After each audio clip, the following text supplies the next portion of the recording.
반갑습니다.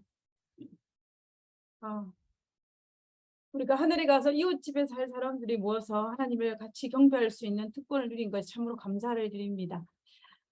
제가 갑자기 무슨 생각이 났냐면요.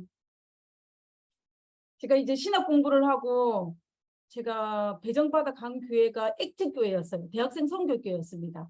처음으로 화요일 날 담임 목사님이셨는데 그 담임 목사님이 김정진 목사님이 담임 목사님이셨어요. 제가 그곳에 이제 교육전서를 나갔습니다.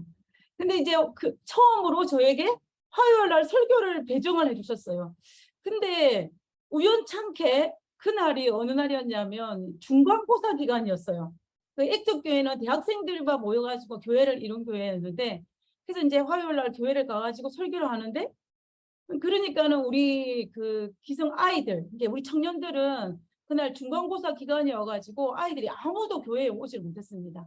근데 화요일 예배는 진행이 되는데 그때 예배를 누가 참석했냐면 저희 교회 담임 목사님 부부, 그리고 제가 속해 있는 서정환 합회 청소년 목사님 부부, 그리고 연합회 청소년 목사님 부부가 하필이면 그 한 시길래 저희 교회를 방문을 했어요.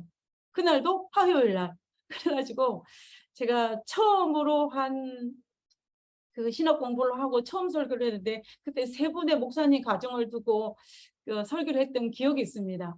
제가 오늘 왠지 그 생각이 딱 떠오르면서 하나님께서 또 이게 존경하는 목사님들도 많이 계시고 또 우리가 다 같이 하늘 나가는 그 과정에서 또 기도할 때 저에게 그때 그 부담스러웠던 그 마음이 지금 이 순간에도 똑같은 마음이 들어서 제가 그때 그 시간이 생각났습니다. 그럼에도 불구하고 하나님께서 이 시간에 우리 모두에게 합당한 말씀을 허락하여 주시기를 간절히 기도드립니다. 오늘 나누기를 원하는 말씀의 제목은 예수님의 초림을 맞이한 두 부류의 사람들입니다. 저는 개인적으로 한 근 10년 넘게 그 1년에 1독 성경을 통독하는 그 진도에 맞춰서 이제 그 본문을 가지고 설교를 계속 한 10년 넘게 해왔던 것 같아요. 그러다 보니까 아쉬운 점이 뭐냐면은 이 신약에 비해서 구약의 분량이 굉장히 많이 있습니다. 그러다 보니까 자연적으로 구약에 대한 설교를 많이 하게 되고 또 신약에 대한 설교를 적게 하는 그런 경향이 있는 것 같은 경우는 많이 있었던 것 같아요. 그래서 의도치 않게 제가 신약보다 구약을 더 좋아한다는 그런 오해를 받기도 하였습니다. 그래서 저는 그런 마음은 전혀 없는데 그런 오해를 받을 경우도 있었는데요. 그래서 올해는 일찌감치 신약으로 넘어왔습니다. 그래서 이제 신약을 통해서 특별히 오늘은 사복음서를 통해서 예수님의 생애를 시간별로 묵상해 가면서 그 교훈을 살펴보고자 합니다. 그래서 오늘은 그 첫 번째 시간으로 예수님의 탄생을 맞이하는 그 과정 속에서 또 두 부류에 초점을 맞추어서 생각해보는 시간을 가지고자 합니다. 예수님을 맞이하는 많은 사람들 중에 두 부류가 있는데 그 부류에 초점을 맞춰서 오늘 말씀을 나누기를 원하는 것입니다. 우리가 살아가는 이 세상은 항상 두 부류가 존재했습니다. 우리가 그 계시록 12장 7절에 하늘에서 전쟁이 났고 그 하늘에 전쟁이 일어난 이후에 선을 대표하는 미가엘 하나님과 그리고 사탄을 대표하는 용과 더불어 싸움을 통해서 이 하늘에서도 두 부류가 생기게 되었고 그와 마찬가지로 이 지구에 죄가 들어오는 창세기 3장 이후부터 이 뱀의 후손과 여자의 후손으로 나눠짐으로 말미암아 두 부류가 존재하는 것을 우리는 성경을 통해서 알 수가 있습니다. 그뿐만 아니라 그 이후에 오늘 현재 우리가 살아가고 있는 이 시간에도 여전히 두 부류는 존재한다는 것입니다. 하나님 편과 그리고 하나님을 반대하는 편. 그리고 앞으로도 예수님의 재림을 맞이하는 그 순간까지 제가 완전히 이 땅에 소멸될 그때까지도 여전히 이 두 부류는 존재할 것입니다. 나는 이 편에도 속하기 싫고 저 편에도 속하기 싫고 라는 생각을 가지려는 마음을 가지겠지만 그러나 우리는 결코 그렇게 할 수가 없습니다. 우리는 여전히 이 불에 속하든지 저 불에 속하든지 속할 수밖에 없는 것이 사실 오늘 우리가 처해 있는 상황인 것입니다. 예수님께서 이 땅에 오실 때에 예수님께서 이 땅에 초림하셨을 때 유다 백성들 중에는 두 부류가 존재를 하였습니다. 한 부류는 예수님의 초림의 약속을 붙잡고 기다린 사람들입니다. 성경에서는 예수님의 초림을 약속을 붙잡고 기다린 사람들을 예루살렘의 구속을 바라는 자들이라고 하였습니다. 바라는 자들이라고 하였습니다. 이 사람들을 경건한 유대인이라고 우리가 할 수가 있습니다. 그리고 다른 한 부류는 이기심과 세상 일에 몰두하고 하여서 무관심한 사람들입니다. 그들은 아침 저녁으로 제물을 드리기도 하고 형식적인 기도를 드리기도 하고 그리고 예배를 하고 있기는 하지만 그러나 실제로는 정말 제물과 명예로 그것을 더 많이 가지기 위해서 다투기 바빴기 때문에 메시아의 초림에 대해서 아주 무관심한 사람 같던 것이 바로 누구였냐면은 이 유대인이었다라는 것을 볼 수가 있습니다. 잠깐 보겠습니다. 잠깐 예, 오케이. 지금 어떤 분이 안 된다고 저에게 메시지를 보내서 제가 했습니다. 잠깐만 기다려주시기 바랍니다. 제가 그분을 조금 도와드리고요.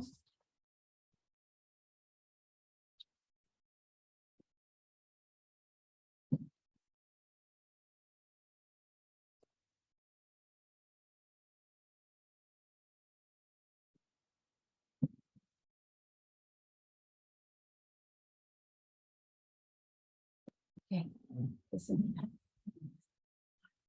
네, 그럼 이제 계속하도록 하겠습니다. 자, 그러면 문제는 뭐냐면 예수님의 초림 때 두 부류가 있었던데 그것이 오늘 이 시대를 살아가고 있는 우리들에게 어떤 의미가 있느냐는 것입니다. 우리는 예수님의 재림을 기다리고 있는 백성들입니다. 2000년 전에 유대 백성들이 예수님의 초림을 기다렸다면 2000년이 지나고 나면 오늘날 우리는 예수님의 재림을 기다리고 있습니다. 우리는 이 시간에 예수님의 초림을 반기며 기뻐하며 정말 경건한 유대인의 모습들을 통하여서 예수님의 재림을 맞이한 우리들이 어떻게 그들처럼 경건한 유대인처럼 예수님의 재림을 맞이해야 될 것인지를 생각해보는 시간을 가졌으면 좋겠습니다. 먼저 한 도표를 살펴보도록 하겠습니다. 이 도표는 예수님의 출생을 시간적으로 아주 간단하게 기록한 도표입니다. BC 5년에 예수님께서 이 땅에 탄생하셨습니다. 그리고 예수님의 탄생한 이후에 얼마 있지 않아서 목자들, 베들레헴 들판에서 양을 치던 목자들이 방문을 하였습니다. 그리고 예수님 탄생하신 지 8일 이후에 할례가 있었고요. 그리고 탄생하신 지 40일 이후에 뭐가 있었냐면 그 예루살렘 성전에 올라가서 예수님을 봉헌하는 그 봉헌식, 결례의식이 있었습니다. 그 이후에 동방박사가 방문하였던 것을 우리는 성경의 시간적인 순서로 알 수가 있습니다. 그래서 우리가 간혹 예수님의 생애를 나타내는 영화나 아니 그런 볼 때 영국을 보면 어떻습니까? 예수님이 탄생한 후 얼마 있지 않아서 목자들이 방문하고 또 얼마 있지 않아서 동방박사가 예물을 가지고 방문하는 것처럼 되어 있는데 실제적으로는 예수님께서 탄생하신 지 40일이 지나고 난 다음에 봉헌식이 지나고 난 다음에 동방박사가 방문했다는 것을 우리가 알 수가 있습니다. 저는 이 짧은 예수님의 출생의 과정 속에서 이 예수님의 탄생 이후에 목자들이 방문하는 그 시점에서 두 부류가 등장하는 것을 살펴보기를 원하고요. 그리고 40일 이후에 예루살렘 성전에 올라갔을 때 봉헌식을 할 때 또 두 부류를 한번 살펴보기를 원합니다. 그리고 이제 세 번째는 그 동방박사가 방문했을 때에 나타나는 이 두 부류를 통하여서 우리가 이 유대 백성들 중에 나타난 이 두 부류를 쓰면서 내가 어떤 부류에 속해야 할지, 내가 그 부류에 속하기 위해서는 그들의 어떤 점을 닮아야 할지를 오늘 이 시간에 한번 살펴보기를 원하는 것입니다. 예수님의 초림의 약속을 붙잡고 기다린 사람 중에 대표적인 사람은 아마 마리아일 것입니다. 마리아는 요셉과 정혼한 사이였고 아직 결혼도 하지 않은 상태였는데 가브리엘 천사가 나타나서 뭐라고 이야기합니까? 이 임신, 잉태의 소식을 전했습니다. 있을 수 없는 일이 발생한 거예요. 그런데 그때 마리아가 뭐라고 했냐면 누가복음 1장 38절에 마리아가 가로되 주의 종이 계집종이 오니 말씀대로 내게 이루어지이다 라고 이야기합니다. 받아들이는 신앙입니다. 받아들이는 믿음의 여인이 바로 누구였냐면 마리아였던 것입니다. 마리아가 메시아를 갈급하고 메시아의 초림을 기다렸기 때문에 가능한 일이었습니다. 그래서 마리아가 그토록 기다렸던 메시아였기 때문에 그가 자기의 임신으로 인하여 하나님께 찬양하기를 뭐라고 이야기했냐면 비천한 자를 돌아보셔서 감사하다라고 찬양을 합니다. 자기가 아직 결혼도 하지 않은 상태에서 임신한 것을 인하여 하나님을 원망하기보다는 의구심을 가지는 것이 아니라 비천한 자신을 돌아보았다는 그 사실을 인하여 감사하는 그러한 마리아의 모습을 볼 수가 있습니다. 그리고 이 마리아는 이런 믿음뿐만 아니라 굉장히 담대한 믿음을 가진 여인이 바로 이 마리아였습니다. 침례 요한이 출생하고 난 지 6개월이 지났을 때 마리아는 거의 막달이 되었습니다. 이제 출산이 임박해 있을 때였습니다. 그때 그 마리아가 살고 있었던 동네가 뭐냐면 갈릴리 호수 산악지대의 시골 마을이었던 나사렛이라는 동네에 살고 있었습니다. 근데 우리가 출산이 임박해 오면은 어떻게 합니까? 여행을 삼가하고 출산에 준비한 모든 것들을 준비하면서 한 곳에 머물러 있는 것이 당연한 상황입니다. 그런데 출산이 임박했었는데 정말 이 마리아에게 어떤 상황이 발생했냐면은 가만히 나사렛에서 머물러 있지 아니하고 어디 먼 여행을 떠나야 할 상황이 발생한 것입니다. 이 누가복음 2장 1절에서 3절 5절에 보면요. 이때에 가이사 아구스토가 영을 내려 천하로 다 호적하라 하였으니 모든 사람이 호적하려 각각 고향으로 돌아가매 요셉도 다윗의 집 족속인 고로 갈릴리 나사렛 동네에서 유다를 향하여 베들레헴이라 하는 다윗의 동네로 그 정혼한 마리아와 함께 호적하러 올라가니 마리아가 잉태되었더라라고 성경 기록하고 있습니다. 지금 어떤 상황이었냐면 이 마리아가 임신한 상황이었는데 지금 나사렛이라는 동네에서 출산을 하지 못하고 어떤 상황이냐면 이 로마 황제에 의해서 호적령이 떨어진 것입니다. 그래서 호적령이 떨어져서 어디로 가야 될 상황이냐면 남편 요셉의 고향인 베들레헴으로 가야 될 상황이 발생한 것입니다. 그런데 여기에서 우리가 생각해 볼 중요한 사건이 하나 있습니다. 성경에는 단순히 뭐라고 기록하였냐면 호적령이 내려서 나사렛이라는 그 동네에서 베들레헴으로 내려갔다라고 성경은 기록하고 있습니다. 그런데 우리가 가만히 생각해 보면은 여기에서 이상한 것을 하나 발견할 수가 있습니다. 그것은 무엇이냐면요. 그것은 이 로마의 법이나 유대법에 따르면 호적을 하기 위해서 아내를 데려가는 경우가 없다라고 합니다. 그리고 로마법에는 여자들이 사람의 인도세를 내기는 하였지만 여자일 경우에는 본인이 직접 고향에 가서 그것을 할 필요가 없다라는 것입니다. 남자는 해야 되지만 여자는 할 필요가 없었습니다. 그리고 지금 이 마리아의 입장은 어떤 입장이냐면 막달입니다.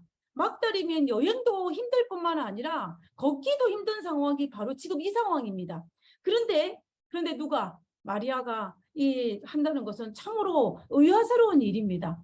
그리고 우리가 그림이나 영화에 보면은 어떻습니까? 이 요셉과 마리아가 나사렛에서 베들레헴으로 갈 때에 마리아가 무엇을 타고 있다고 되어 있냐면 나귀를 타고 있어요. 제가 인터넷 설치를 해보니까 거의 모든 그림과 모든 성화에는 다 마리아가 나귀를 타고 가는 것으로 묘사되어 있습니다. 그런데 성경에는 마리아가 나귀를 타고 갔다라는 기록이 없어요. 없습니다. 근데 우리가 너무나 예수님이 마리아가 걸어가는 것이 힘들다 보니까 사람들이 그렇게 만들어 놓은 것 같아요. 근데 실제적으로 우리가 과연 요셉이 이 나귀를 가질 수 있는 형편이었는가를 가만히 고려를 해보면은 우리가 나중에 예수님이 탄생하고 난 다음에 40일 후에 예루살렘 성전에 올라가서 예수님이 결례의식을 하고 봉헌을 할 때, 그때 요셉은 가장 가난한 사람이 드렸던 예물인 비둘기 한 쌍을 갖다 바치는 것을 볼 수가 있어요. 그러면 요셉과 마리아는 굉장히 가난했다라는 것입니다. 그런데 그 당시로는 아주 고가품인 이 나귀를 가질 수 있는 상황이었다라는 것을 하면 사실은 믿기 힘든 상황입니다. 그래서 오히려 걸어갔다라고 부른 것이 더 맞다라는 것입니다. 그럼에도 불구하고 우리가 많은 사람들이 마리아가 갈 때는 나귀에 건 것 같지만은 성경에는 그 어느 것도 볼 수 없다는 것입니다. 실제로 마리아가 걸어가든지 아니면 무엇을 하든지 상관없이, 나귀를 타고 가든지 상관없이 갈릴리에서 베들레헴까지 내려오는 그 길은 결코 짧은 길이 아닙니다. 직선 코스로 144km 정도 되는데요. 산악지대를 넘어와야 되는 것입니다. 이 정도 길은 보통 사람들이 한 5일 정도, 일주일 정도 걸린다고 합니다. 근데 만삭인 아내가 마리아가 걸어오기에는 아마 더 많은 시간이 걸렸을 것입니다. 그리고 나귀를 타고 온다 할지라도 나귀가 이렇게 가만히 가는 것이 아니라 이 꿀렁꿀렁하기 때문에 이 가는 것도 그리 쉬운 일은 아닙니다.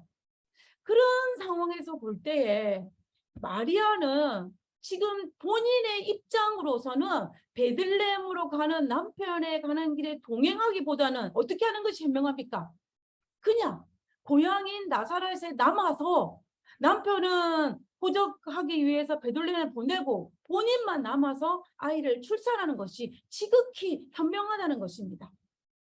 그런데 왜 요셉과 마리아는 구태여 만삭인 아내를 데리고 이 힘든 여행길을 떠났느냐라는 문제입니다. 만약 여러분이 요셉이고 마리아라면 왜 그렇게 힘들고 어려운 일을 선택했을까요? 분명히 이유가 있을 것입니다. 우리가 성경을 여러 곳을 살펴보아도 성경에는 이것에 대한 직접적인 해답은 찾을 수가 없습니다. 단지 우리가 마리아와 요셉이 그랬을 것이다라는 간접적인 해답은 우리가 성경에서 찾을 수가 있는데요. 그 해답이 뭐냐면은 한번 상상을 해보시기 바랍니다.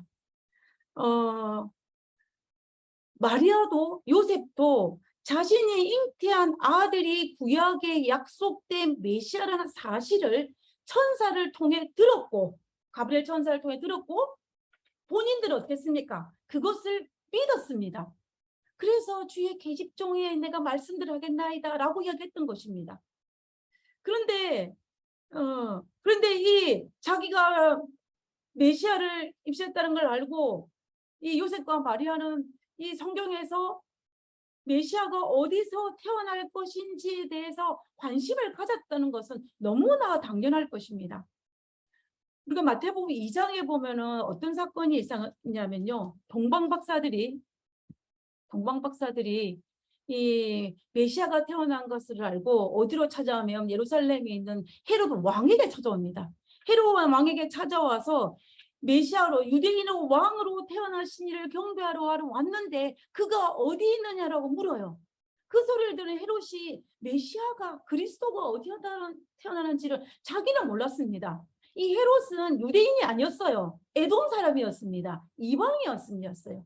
그러니까는 이 헤롯이 자기는 몰라서 어떻게 하냐면은 이 사실을 헤롯 왕이 모든 대상과 백성의 서기관들을 모아서 그리스도가 어디서 나겠느냐라고 묻습니다.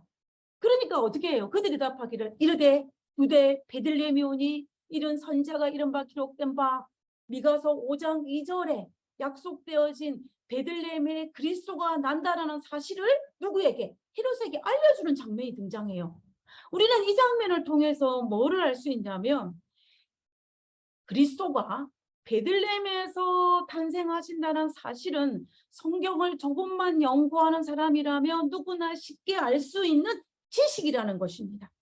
그렇다면 메시아를 갈망했던 요셉과 마리아, 그리고 천사를 통해서 자신이 그 메시아를 임신했다고 생각했던 마리아는 베들레헴에서 메시아가 태어날 것이라는 것을 몰랐다라는 것은 너무 믿기 어렵습니다. 그래서 저는 마리아와 요셉은 베들레헴에서 이 메시아가 태어날 것이라는 것을 분명히 알았을 것입니다. 그래서 어쩌면 마리아는 이런 생각을 했을지도 모르겠습니다. 베들레헴에 가서 아이를 출산해야 하는데 어떻게 할까 하는 그런 의구심이 있었을 것입니다. 자기의 형편으로는 지금 나사렛을 떠날 수 없는 상황인데 가난했기 때문에, 그래서 어떻게 할까라는 그런 염려가 있었을 것입니다. 만약에 제가 마리아였다면 성경 말씀을 통해서 이 사실을 깨닫고 난다며 본인이 천사를 통해서 누구를 메시아를 임신을 했다며 내가 어디에서 아이를 출산해야 되겠다? 베들레헴에 가서 출산해야 됐다는 생각을 왜 하지 않았겠습니까? 분명히 했을 것입니다. 그러나 여러 가지 형편으로 인하여 마리아는 가지 못하고 있는 상황이었습니다. 그때에 이 로마의 황제였던 이 가이사 아구스투스를 통하여서 호정령이 내렸을 때에 자신들이 나사렛을 떠나 어디에 자기 고향인 베들레헴에 가야 된다라는 그 사실을 들었을 때 얼마나 깜짝 놀랐겠습니까? 저는 이 하나님의 섭리를 깨달은 이 마리아가 너무나 정말 감사하는 마음으로, 비록 자기가 만삭임에서 긴 여행을 자기가 하기에는 힘든 여행이지만 위험한 여행이기는 하지만 요셉과 동행하기를 주저하지 않았던 이 마리아의 믿음을 볼 수가 있는 것입니다. 마리아는 말씀과 믿음을 통하여 담대한 신앙을 가진 사람이 누구냐 하면 바로 마리아였던 것입니다. 그래서 마리아는 어디로 갔냐면 베들레헴에 갔던 것입니다. 요셉과 마리아가 베들레헴에 도착했을 때 그를 반기는 사람은 아무도 없었습니다. 그가 구할 곳도 없었고 정말 태기가 있어서 곧 출산할 아이를 출산할 어느 방도 없었습니다.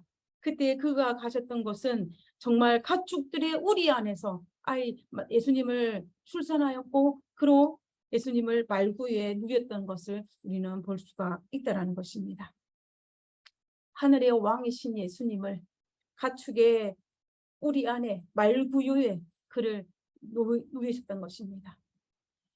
오직 요셉과 마리아 외에는 예수님의 태어나신 것을 아는 사람이 아무도 없었습니다.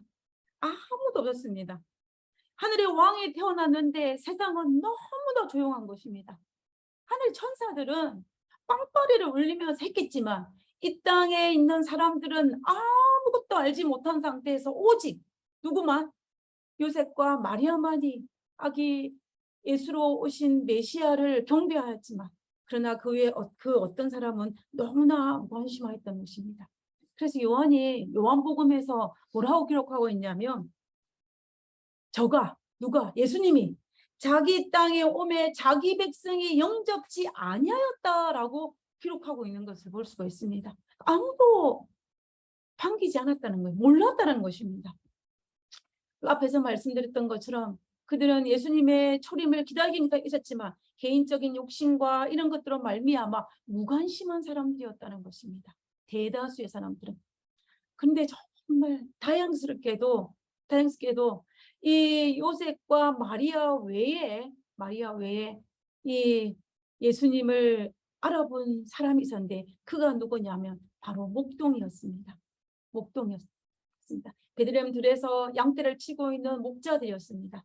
누가복음 2장 8절에서 11절에 보면 그 지경에 아기 예수님이 탄생할 그 지경에 목자들이 밖에서 밤에 자기 양떼를 지키더니 주의 사자가 곁에 서고 주의 영광이 저희를 두루 비침에 크게 무수하는지라. 천사가 이르되 무서워 말라. 보라 내가 온 백성에게 미칠 큰 기쁨의 좋은 소식을 너희에게 전하노라.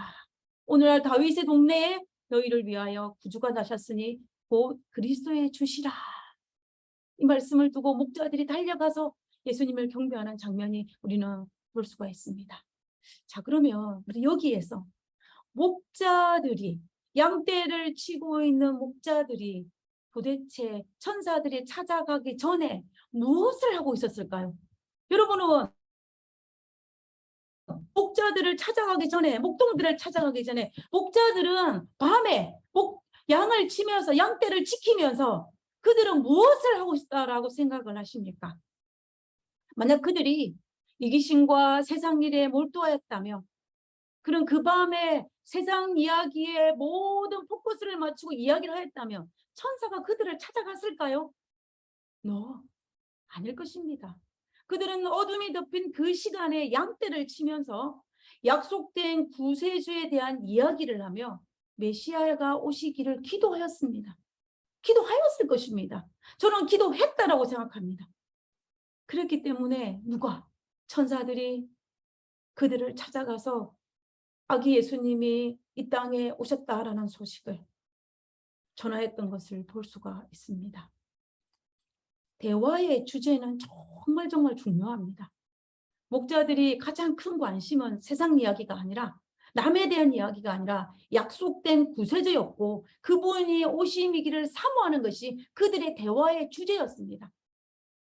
그렇기 때문에 천사가 찾아갈 수가 있었고 그렇기 때문에 그때에 예수님을 초림 때에 예수님을 알아보고 경배하는 그 부류에 속할 수가 있다는 것입니다. 우리는 때로는 의도적으로 우리의 대화의 주제를 세상의 염려보다 예수님에 대한 초점을 맞춰야 합니다. 의도적으로. 왜냐하면 우리는 너무나 이 세상에 물들어 있기 때문에 의도적이지 않으면 참 힘든 세상에 우리가 살아가고 있습니다.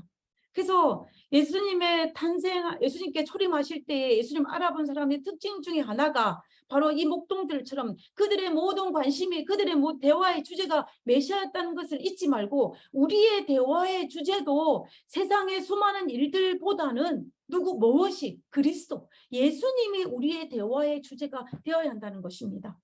물론 이 땅을 살아가기 때문에 세상적인 이야기도 할 수가 있습니다. 그렇지만 우리가 그 주제보다 더 하나님에 대한 이야기, 예수님에 대한 이야기, 믿음에 대한 이야기를 자연스럽게 우리의 대화의 주제에 들어간다면 저를 포함하여서 정말 우리는 예수님의 재림의 그날에 예수님을 맞이하는 부류에 속할 가능성이 훨씬 더 높다는 것입니다.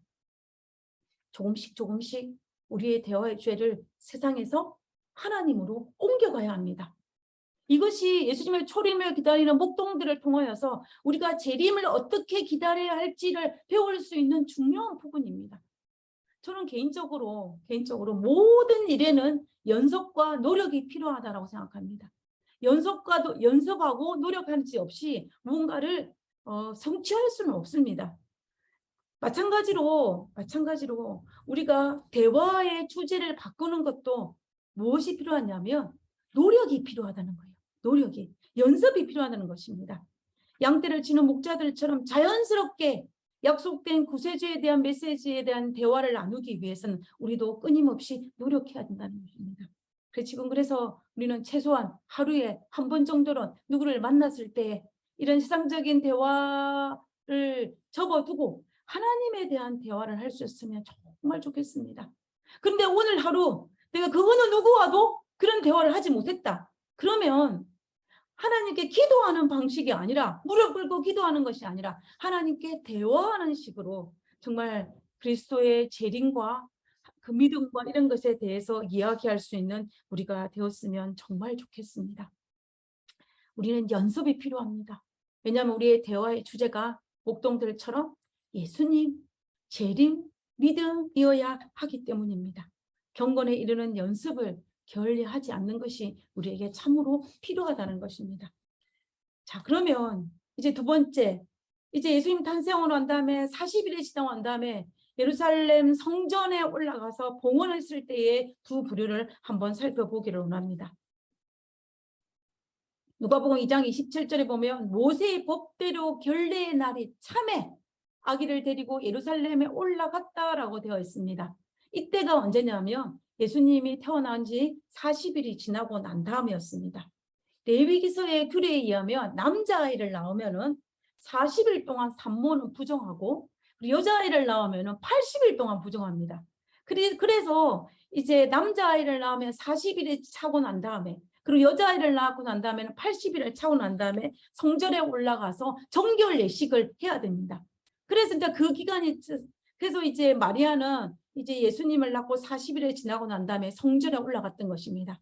이 성전에 올라가서 어머니 마리아는 정결 예식을 하고 그리고 아들인 예수님은 봉헌 예식을 성전에 드리기 위해서 베들레헴에서 예루살렘에 올라갔던 것을 우리는 알 수가 있습니다. 그래서 요셉과 마리아가 예수님을 출산한 이후에 성전에 올라갈 때 그때에도 여전히 두 부류가 존재하는 것입니다. 첫 번째 부류는 이스라엘의 위로를 기다린 시몬과 안나이고, 그리고 다른 부류는 예수님을 보고도 예수님을 알아보고도 알아보지 못한 제사장을 우리가 한번 살펴보기를 원합니다. 이 시몬은 누가복음 2장 25절에 예루살렘에 시몬이라는 사람이 있으니 이 사람이 의롭고 경건함에 이스라엘의 위로를 기다리는 사람, 성령이 그 위에 계시더라.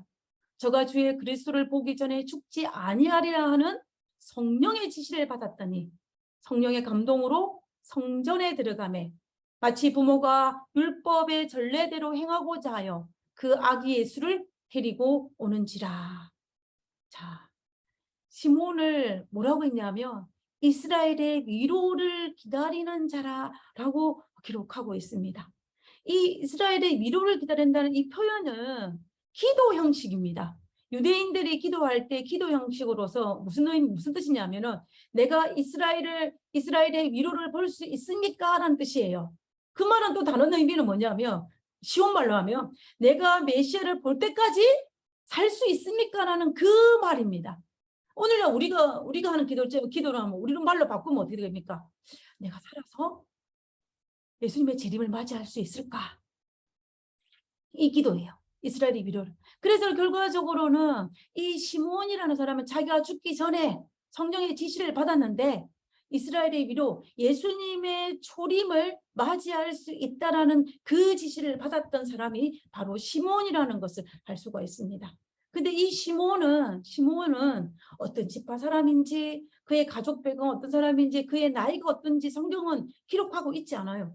단지 그가 의롭고 경건하며 이스라엘의 위로 메시아의 강림을 기다린 사람이라고 되어 있습니다.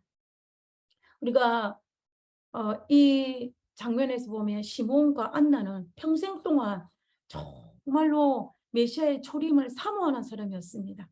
세월이 많이 지나서 시몬은 이제 나이가 굉장히 많이 들었을 것입니다.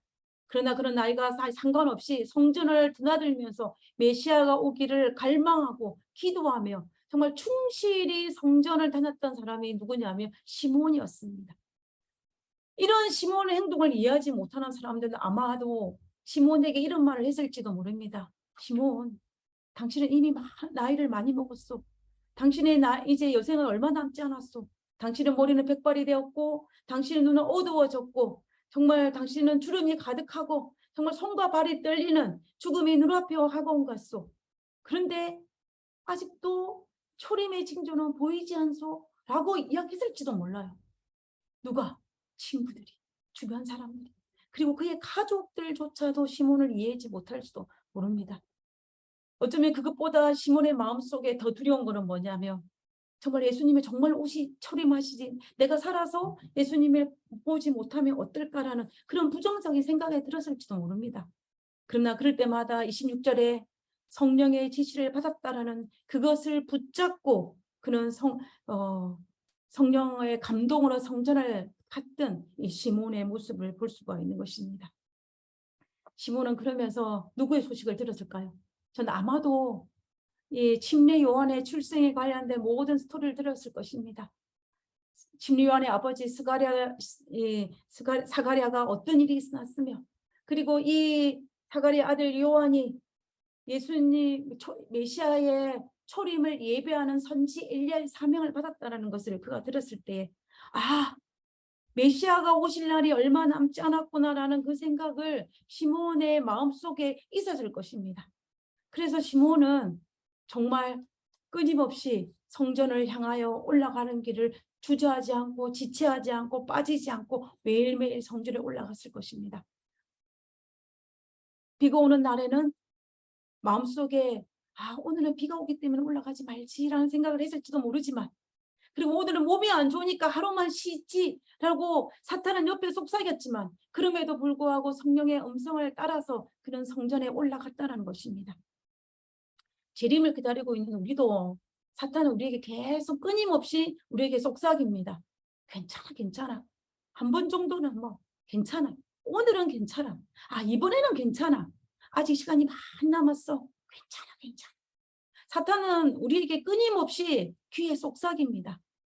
사탄의 속삭임에 넘어가서 일 한두 번 허용하다 보면 나도 모르게 어떻게 합니까? 괜찮아, 괜찮아 하면서 자기를 합리하면서 예수님의 재림에 무관심한 존재로 넘어갈 수 있다는 것입니다. 그러나 누구는 시몬은 그렇게 하지 않았어요. 끊임없이 갈급하고 성령의 음성에 갔기 때문에 그런 무관심한 부류가 아니라 더욱더 예수님의 초림을, 이스라엘의 위로를 기다리는 자로 남아 있다는 것입니다. 저는 이 시몬의 모습을 통하여서 재림을 기다리는, 오늘날 우리가 재림을 기다리는 이 우리들이 시몬을 통해 배울 수 있는 것은 성령의 지시를 따라서 재림 성도가 있어야 할 곳에 가기를 선택하고 행하는 것이 바로 재림을 기다리는 우리가 해야 할 몫이라는 것을 우리가 알 수가 있다는 것입니다. 자, 그 다음에 이제 두 번째는 누구냐면 안나입니다. 안나. 이 안나는 우리가 너무나 잘 알고 있는데 이 선지자 안나입니다. 누가복음 2장 36절에 보면 또 아셀 지파 바두엘의 딸 안나라는 선지자가 있어 나이가 매우 늙었더라. 그가 출가한 후에 7해 동안 남편과 함께 살다가 과부된 지 몇 년이라? 84년이라. 이 사람이 성전을 떠나지 아니하고 주야로 금식하며 기도함으로 섬기더니라고 이야기했습니다. 우리가 안나의 나이를 정확하게 알 수가 없습니다. 어떤 학자들은 이 안나의 나이, 실제 나이를 84년으로 보는 사람도 있고 어떤 학자들은 그가 과부가 된 지 84년으로 보는 사람도 있습니다. 이 성경 원어에 가장 가까운 이 킹제임스 버전에는 뭐라고 이야기하고 있냐면 과부된 지 84년이라고 기록하고 있습니다. 그러면 이제 계산을 한번 해보면요. 이제 과부된 지 84년이고 결혼해서 남편과 같이 살았던 횟수가 7년입니다. 그리고 이제 결혼을 빨리 한다고 해도 뭐 15살에 결혼했다고 치면은 지금 이때의 나이가 몇 살이냐면 106세가 돼요. 우리가 이 안나의 나이를 정확하게 알 수는 없지만 우리가 알 수 있는 하나는 안나가 나이가 굉장히 많았다라는 것을 알 수가 있는 것입니다. 그런데 그가 어떻게 해요? 성전을 떠나지 아니하며 주여로 금식하며 기도함으로 섬겼다라고 성경은 기록하고 있는 것입니다. 여기서 주여로 금식하고 이 말을 우리가 문자 그대로 바라보는 것보다는 어떻게 바라냐면은 사도행전에 보면 초대교회의 이야기를 하면서 날마다 마음을 같이하여 성전에 모이기를 힘썼다는 표현이 있지 않습니까? 그런 것처럼 이 성전에서 행하는 모든 종교적인 예배나 이런 종교적인 것들에 정말 누구처럼 시몬처럼 열심히 참여했다라는 것을 이야기하는 것입니다. 그래서 안나는 자기가 할 수 있는 최선을 다해서 예배에 참석했다라는 것을 우리가 볼 수가 있다는 것입니다. 시몬과 안나도 예수님의 성전에 왔을 때에 예수님을 알아보는 사람이었다면 그러나 또 다른 부류가 있었는데 그 부류가 누구냐면 제사장이었다는 것입니다. 이 제사장들은 어떤 제사장이었냐면 안나와 시몬이 예수님을 보기 전에 먼저 예수님을 마리아의 품에서 건네받아서 안아서 봉헌하고 기도드린 사람이 누구냐면 바로 이 제사장이었다는 것입니다. 제사장은 남루한 옷을 입고 나타난 요셉과 마리아가 안고 온 아기 예수님을 안고 정말 형식적으로 봉헌 기도를 하였고 그리고 정말 그 명부에다가 예수라는 이름을 기록하였습니다. 그러나 그럼에도 불구하고 누구는 이 제사장들은 예수님을 알아보지 못했어요. 직접 눈으로 봤는데 알았는데 알아보지 못했던 것입니다. 왜냐하면 그들은 형식적으로는 이런 모든 것들을 했지만 그의 마음속에는 어떤 마음? 정말 이기심과 명예에 관련된 이런 세상적인 것들이 가득하였기 때문에 그런 그들을 알아볼 수가 없었다는 것입니다. 그리고 동방박사의 봉헌식 이후에 동방박사와 방문한 과정 속에서도 우리는 두 부류를 찾을 수가 있습니다. 이 동방박사들은 어떤 사람들입니까? 먼 동방에서 온 사람들이에요. 그 말은 다른 말로 하면 유대인이 아니라는 것입니다. 그들은 다른 말로 하면 예수님에서 들을 기회가 유대인들보다 훨씬 작았던 사람들입니다. 그러나 그들은 무엇을 했냐면 그곳에서 경건한 사람으로서 히브리의 경전을 연구하면서 메시아의 출현에 대해서 깊은 관심을 가지고 연구했던 사람들이 바로 이 동방 박사들이었습니다. 그렇게 연구하다가 한 별을 보고 이 메시아가 왔다는 그 별의 인도를 따라서 정말로 오랜 시간이 걸려서 예루살렘까지 내려온 사람이 누구냐면 바로 동방 박사였던 것입니다. 그러나 그와 반대로 누구는 그들 유대인들과 같이 섞여 있었던 그들의 왕위로 있었던 헤롯은 직접 이 동방 박사로부터 그 이야기를 들었음에도 불구하고 어떻게 해요? 예수님을 메시아로 알아보지 못해요. 만약에 이 헤롯이 동방 박사의 말을 직접 듣고 믿었다면 어떻게 했겠습니까? 자기가 왕이었기 때문에 그 동방 박사가 가기 전에 먼저 베들레헴을 갔을 것입니다. 저라면 그랬을 것 같아요. 저라면 자기 가지고 있는 모든 군사들을 동원해서 아주 급히 베들레헴에 갔을 것입니다. 예루살렘에서 베들레헴까지 거리가 멀지도 않아요. 그러나 헤롯은 어떻게 합니까? 궁전을 떠나지 않아요. 그리고 이 동방 박사들만 보냅니다. 그래서 우리가 이런 모습들을 볼 때에 하나님의 말씀을 연구하는 것과 연구하지 않는 것이 얼마나 큰 차이가 있는지를 우리가 알 수가 있는 것입니다. 이 동방 박사들은 비록 이방이었지만 정말 말씀을 깊이 연구하기 때문에 예수님의 초림을 맞이하는 부류에 들어갔고, 그러나 헤롯은 그러지 않았기 때문에 들어가지 못했다라는 것을 우리가 알 수가 있다는 것입니다. 우리는 이런 것들을 통하여서 우리가 예수님의 재림을 기다리는 사람으로서 우리는 어떻게 해야 되냐면 예수님의 재림을 나타낸 이 두 부의 사람들이 존재하는 것처럼 예수님의 재림의 날에도 이 두 부류가 존재할 것이기 때문에 우리는 정말로 준비하는 사람이 되어야 되는 것입니다. 정말 예수님의 오실 때에 누구처럼 마리아와 목동과 또 시몬과 안나와 이 헤롯 동방 박사들처럼 예수님의 믿는 맞이하는 부류에 속할 것인지, 아니면은 어떻게 무관심하여 아무것도 모르는 대다수 이스라엘 백성들처럼 살 것인지, 그 심지어 본인의 팔에 그 아이를 안았음에도 불구하고 축복하였음에도 불구하고 알아보지 제사장처럼 살 것인지, 그리고 직접 들었음에도 불구하고 믿지 않았던 헤롯처럼 살 것인지를 우리가 생각해 볼 필요가 있다는 것입니다. 초림하신 예수님께서 이 땅에 오신 것처럼 우리에게 약속하신 예수님은, 재림을 약속하는 예수님은 반드시 재림하실 것입니다. 그때에 목동이나 시몬처럼 예수님을 영접하기 위해서, 마리아처럼 담대히 예수님을 영접하기 위해서 우리는 그들의 신앙을 본받아야 하며 그들의 경건을 연습해야 할 것입니다. 그래서 그분이 이 땅에 오실 때에 정말 두 팔 벌려서 환영하는 우리 모두가 되었으면 정말 좋겠습니다. 우리 모두 영광의 그날에 정말 두 팔 벌려 예수님의 재림을 환영하는 우리 모두가 되기를 간절히 바라면서 오늘 찬미 부르고 기도하고 오늘 모든 순서를 마치고자 합니다.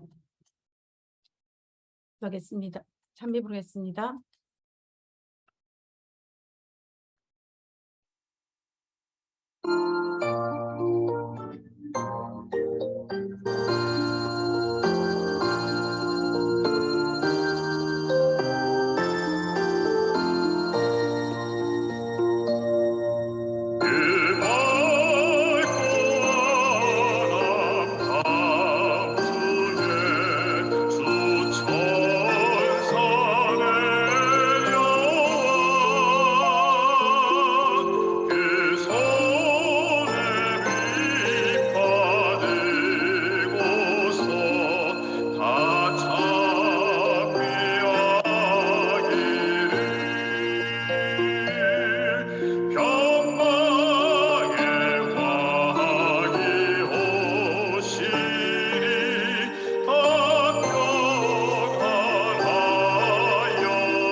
기도하겠습니다.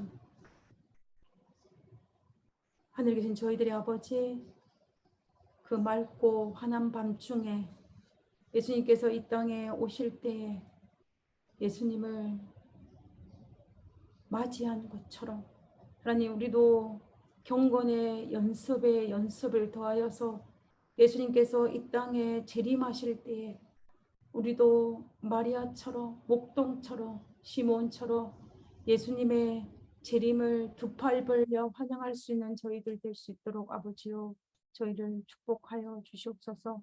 하나님께서 우리의 기도를 들어주시고 예수님께서 이 땅에 오실 때까지 정말 결코 포기하지 아니하고 끝까지 경건에 이르기를 게을리하지 않는 저희들 되게 하시고 예수님을 맞이하는 그 기쁨에 동참할 수 있는 우리 모두가 될 수 있도록 축복하여 주시옵소서. 우리의 기도를 들으시고 응답하신 하나님을 인하여 감사를 드립니다. 각곳에 흩어져 있는 모든 믿음의 성도들의 각 가정마다 주의 영이 임재하여 주시고 오직 하나님께서 영광 받으시옵기를 간구하며 우리 예수 그리스도 이름으로 간절히 기도드렸습니다. 아멘.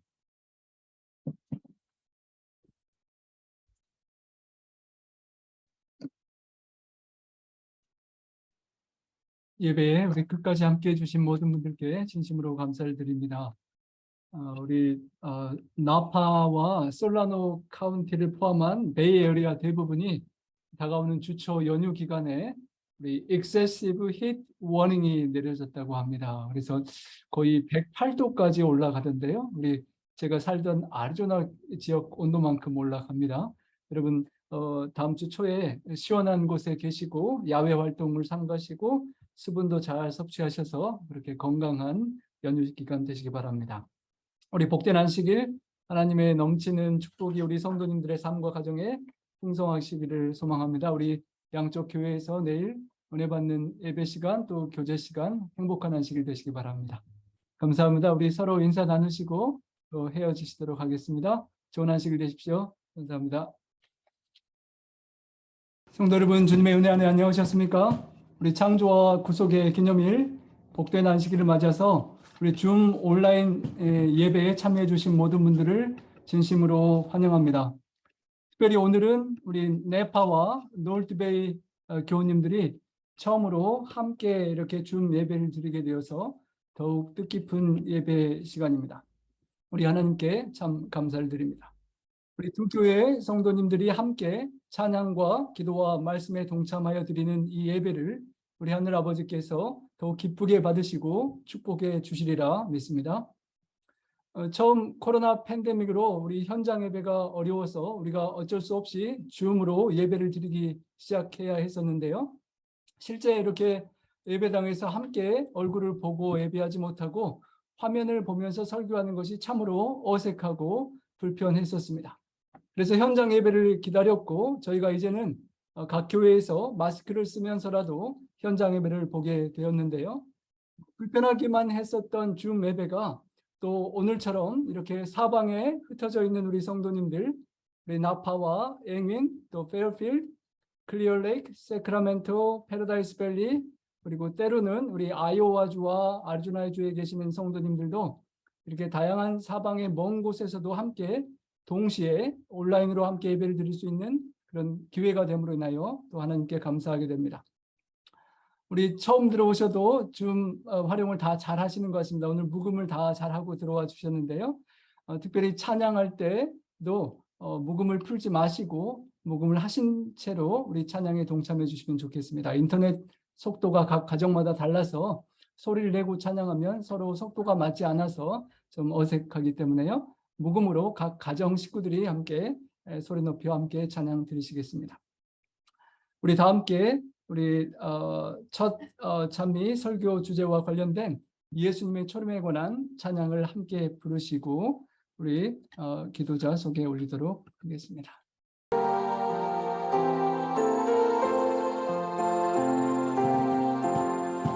천사 찬송하기를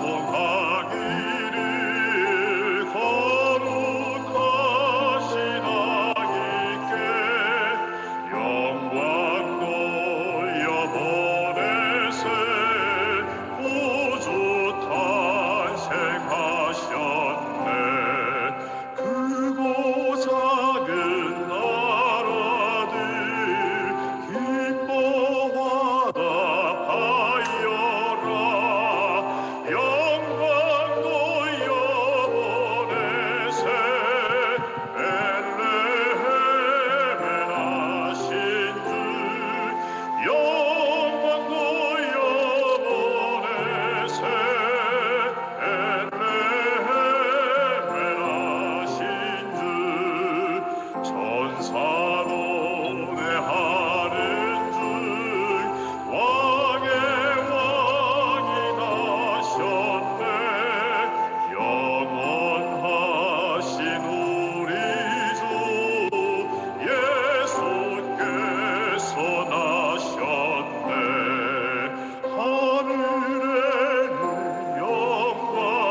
저희 인근 지역에 여러 원로 목사님들이 계셔서 참으로 큰 축복인데요. 우리 여러 원로 목사님들이 계십니다. 유재상 목사님, 노대유 목사님, 노규환 목사님, 또 원영희 목사님, 또 배시현 목사님, 김동호 목사님. 제가 모르시는 목사님이 또 계실지도 모르겠는데요. 우리 기회 되는 대로 우리 원로 목사님들의 또 축복의 첫 기도를 먼저 부탁드리고 그 이후에 우리 장로님들과 함께 교대로 함께 기도드리고 또 기회가 되면 또 목사님들의 말씀과 함께 듣는 그런 기회도 갖고자 합니다. 오늘 첫 시간은 우리 네파 교회를 오랫동안 담임해 주시고 미주 여러 교회들을 한평생 섬기시고 또 부흥시키시며 은퇴하신 이후에도 카얌 미주 청년 선교사 운동과 미주 장학재단 운영위원장으로 수고하고 계시는 우리 유재상 목사님께서 저희를 대표하여 기도해 주시겠습니다. 함께 기도하시겠습니다. 제가 기도하기 전에 먼저 하나님의 말씀을 읽고 기도하겠습니다. 시편 133편 전장을 제가 봉독하겠습니다. 보라, 형제가 연합하여 동거함이 어찌 그리 선하고 아름다운고, 머리에 있는 보배로운 기름이 수염 곧 아론의 수염에 흘러서 그의 옷깃까지 내림 같고, 헐몬의 이슬이 시온의 산에 내림 같도다. 거기서 여호와께서 복을 명하셨나니 곧 영생이로다. 기도하겠습니다. 은혜로우신 하늘에 계신 아버지 하나님, 무더운 여름을 보내는 한 주일도 각자 처한 환경에서 생업에 종사하는 현장에 있었던 저희들의 삶을 인도하여 주신 은총을 인해 감사를 드립니다. 아멘. 혹여 저희들의 부족함이 드러나 주의 영광을 가리운 적이 있어오면 용서하여 주시옵소서. 아멘. 오늘 저녁 예배에 참여하는 저희들에게는 매우 의미 깊은 안식일 환영 예배입니다. 아멘. 재림을 사모하는 저희들에게는 신앙적 공동체의 일원이 되어 어떤 환경에 처하여 살든지 재림 신앙인으로 출석하는 교회를 충성되이 받들며 서로를 도듬으며 한 마음으로 살아가야 할 저희들이 오늘부터 저녁 영상 예배로 드려지는 그날까지 한 마음이 된 아름다운 관계로 우리 주님 오실 때까지 계속되도록 축복하여 주시옵소서. 아멘. 말씀을 준비하신 주의 여종에게 성령님의 감동하심과 능력을 입혀주시고 듣는 저희들에게는 마음을 열게 하시사 은혜가 넘치는 거룩한 예배에 참여한 경험이 되도록 축복하여 주시옵기를 우리 구주 예수님의 거룩하신 이름 받들고 기도하였사옵나이다. 아멘. 아멘. 감사합니다. 이 시간은 우리 교회 사모 겸 부목사 되는 우리 정선옥 부목사께서 말씀 주시겠습니다. 예수님의 초림을 맞이한 두 부류의 사람들이라는 제목으로 말씀 나눠주실 때 은혜 받는 한 시간 되시기 바랍니다.